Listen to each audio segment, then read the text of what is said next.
इस वीडियो में हम डिस्कस करेंगे difference between hire purchase and instalment system. First point देखिए, nature of contract. Hire purchase system, it is like a contract of hire though later on it becomes sale. Hire purchase system किराए पे, एक तरीके से कोई भी चीज़ किराए पे लेने का कॉन्ट्रैक्ट है, हायर करने का कॉन्ट्रैक्ट है। ये बात अलग है कि बाद में अगर बायर सारी इंस्टॉलमेंट्स पे कर देता है तो वो सेल बन जाती है। Second, instalment system, it is sale from the very beginning, but instalment system starting से ही क्या है, सेल है। अब सेकंड पॉइंट देखिए, transfer of ownership. Hire purchase system में ownership at the end transfer होती है जब बायर लास्ट इंस्टॉलमेंट पे कर देता है तब, बट इंस्टॉलमेंट सिस्टम में ऑनरशिप इमीडिएटली ट्रांसफ़र हो जाती है on the very first day जिस दिन एग्रीमेंट होता है। Third point, return of goods.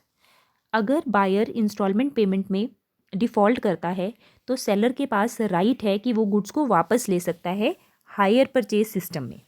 But instalment system में अगर बायर इंस्टॉलमेंट पेमेंट में डिफ़ॉल्ट करता है तो सेलर गुड्स वापस नहीं ले सकता, वो केस कर सकता है बायर के ऊपर प्राइस रिकवर करने के लिए।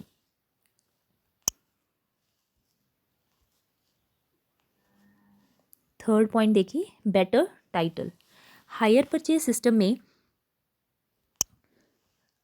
सिस्टम में बायर के पास बेटर टाइटल नहीं होता, वो थर्ड पार्टी को गुड्स सेल नहीं कर सकता, क्योंकि जो बायर है उसको ऑनरशिप कब मिलती है, जब वो लास्ट इंस्टॉलमेंट पे करता है। क्लियर?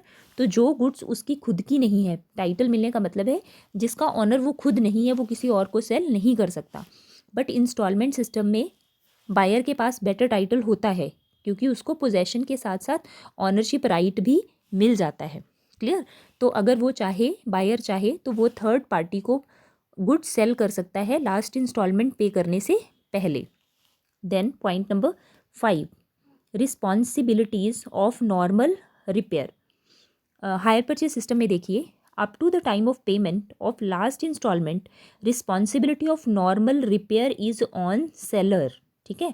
तो हायर परचेज सिस्टम में रिपेयर की रिस्पॉन्सिबिलिटी सेलर के ऊपर होती है, क्योंकि सेलर ही ऑनर रहता है जब तक कि लास्ट इंस्टॉलमेंट बायर पे नहीं कर देता।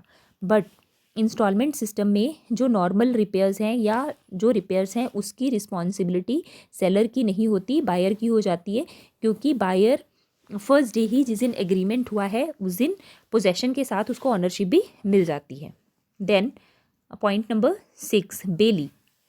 हायर परचेज सिस्टम में बायर जो है वो एक बेली की तरह वर्क करता है, लेकिन जो आपका इंस्टॉलमेंट सिस्टम है वहाँ पे बायर बेली की तरह वर्क नहीं करता है। अब एक्चुअली यहाँ आपको ये पता होना चाहिए कि बेली होता क्या है, बेली बेलर रिलेशनशिप होता क्या है। क्लियर?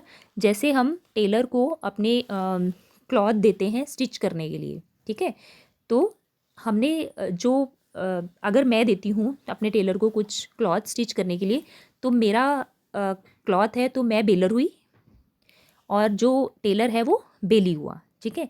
अब ये कॉन्ट्रैक्ट क्या है कि जो बेली है, जो टेलर है, वो मेरे गुड्स पे वही चीज़ परफॉर्म करेगा जो मैंने उसको बोला है, और वो वर्क करने के लिए मैं उसको कुछ पेमेंट दूंगी। क्लियर? तो टेलर मेरी चीज़ों को संभाल के रखता है उस पर्पज़ के लिए जो मैंने उसको बोला है।